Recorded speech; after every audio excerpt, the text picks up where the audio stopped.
Good day, Mamjan. I am Ondi Kider, and this is a short story entitled The Garden Crown. In a faraway land lived the people of Ambrosia led by their ruler, King Henry. The king was a role model to all Ambrosian people. Strong, brave, and quite vengeful. He had two sons named Prince Robert and Prince James.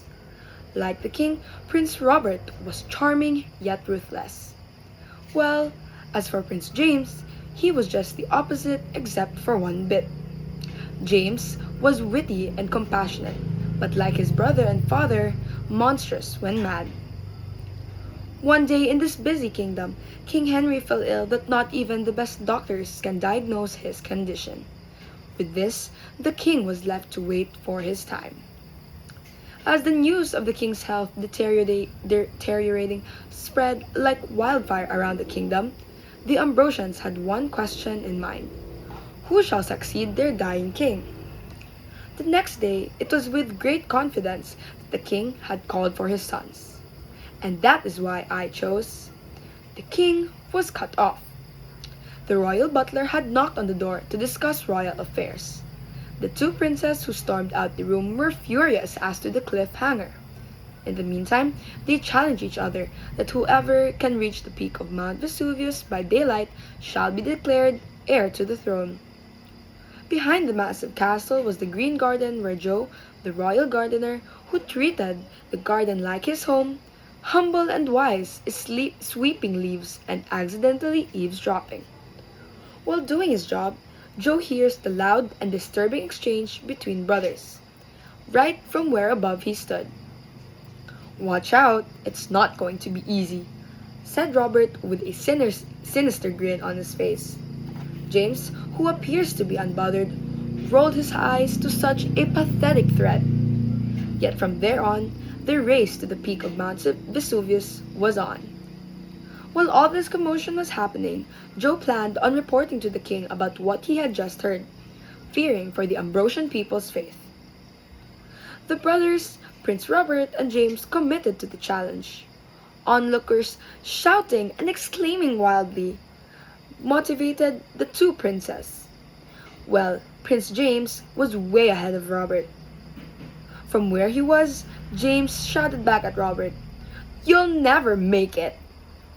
Back at the castle, Joe had reported to the king, and the king replied, "I see. Now, Joe, inform the royal librarians of a hidden compartment behind one of the library's walls." Cough after cough, Joe tried his best to comprehend each and every word the king said. After so, he did inform the royal librarians. Meanwhile, back in Mount Vesuvius, the race up to its peak continued between the brothers. But this time, it was Prince Robert who was nearly there by at least 2 feet. "Look who's almost there! Ha ha!" Robert laughed at James. Another day passed back at the castle while the king's health took a turn for the worse. A few hours later, on a rainy afternoon, surrounded by his family on his deathbed, the king had passed away, leaving his people mourning. The brothers, still up on the mountain, had only learned of their father's passing many hours later. This only got them to get down the mountain faster. Another day has passed and funeral arrangements have been set. Back at the royal library, Joe had accidentally knocked into the king's frame upon the wall. Behind that frame was a box. Within this box was the scroll. It was with great shock the remaining royals and Joe himself to have found out that he was the heir to the throne. The brothers later realized that ever since they were young, it was only power that they sought in having the key to the throne. Unlike Joe the gardener, in the king's eyes, he was a great successor, as he was humble, wise, and a commoner himself, meaning he would be able to relate to the people and to their problems. The coronation has taken place, and Joe the gardener has been declared ruler of Ambrosia. "Brother, I apologize for all the harm I have caused you in this journey," Robert whispered to James as the ceremony continued. "I apologize as well, my dear brother," James replied. The kingdom of Ambrosia under Joe's guidance was named the golden era of Ambrosia. It is in this story that we should learn to expect the unexpected and to always cherish time with your loved ones. Thank you.